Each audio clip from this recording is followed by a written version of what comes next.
ঈদ উল ফিতরের আনন্দ ভাগাভাগি করতে মালদ্বীপ ছেড়ে গেছেন বহু বাংলাদেশি। দেশ এবং প্রবাসে খুশির জোয়ার নিয়ে হাজির হয়েছে ধর্মীয় উপলক্ষ। আর এই উপলক্ষকে আরও উপভোগ্য ও বৈচিত্র্যময় করে তুলতেই নতুন সাজে সাজানো হয়েছে মালদ্বীপকে। ঈদ উল ফিতর উপলক্ষে লাল, নীল, হলুদ, সবুজ রঙের আলোকছটায় আলোকিত মালদ্বীপের গুরুত্বপূর্ণ সড়ক এবং পার্কগুলো।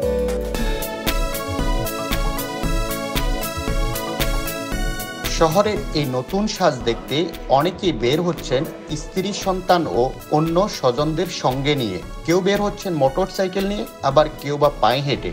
দেখছেন তাদের প্রতিদিনকার শহরটাকে। রাতের এই রূপ দেখে মুগ্ধ তারা। এ যেন অন্য এক মালদ্বীপ। চারিদিকে সাজ সাজ রব, চোখ ধাঁধানো লাইটিংয়ে সেজেছে দেশটির রাস্তাঘাট, পার্ক ও বিশেষ স্থাপনাগুলো। আর এই চোখ ধাঁধানো লাইটিং বাড়তি বিনোদনের খোরাক তৈরি করেছে বলে জানান বসবাসরত প্রবাসীরা। 1, 2, 3 ঢাকায় জমি জিতে নিন 100% ক্যাশব্যাক সহ 20 কোটি টাকার পুরস্কার। এখানে এসেছি সাজসজ্জা দেখার জন্য। তো এটা দেখে অনেক ভালো লাগতেছে যে মালদ্বীপে আমি আছি দীর্ঘ 2 বছরের উপরে হয়ে যায়, কিন্তু কখনোই ঈদের আনন্দ এত আলোকসজ্জার মাধ্যমে তারা উদযাপন করে, এটা আমার এই প্রথম দেখা। এখানকার যে ঈদ উদযাপনের যে তাদের প্রিপারেশনটা, সেটা দেখলাম অনেকটাই একটু ভিন্ন গত বছর থেকে।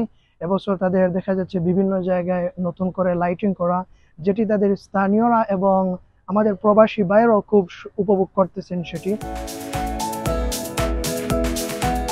আলোকসজ্জার উদ্বোধনী অনুষ্ঠানে স্থানীয় নাগরিকদের পাশাপাশি ইসলামিক উম্মাহকে ঈদের শুভেচ্ছা জানান প্রেসিডেন্ট ডক্টর মোহাম্মদ মুইজ।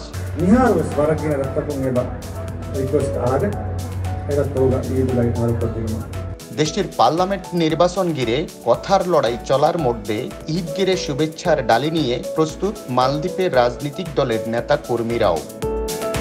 খন্দকার ওমর ফারুক, সময় সংবাদ, মালদ্বীপ।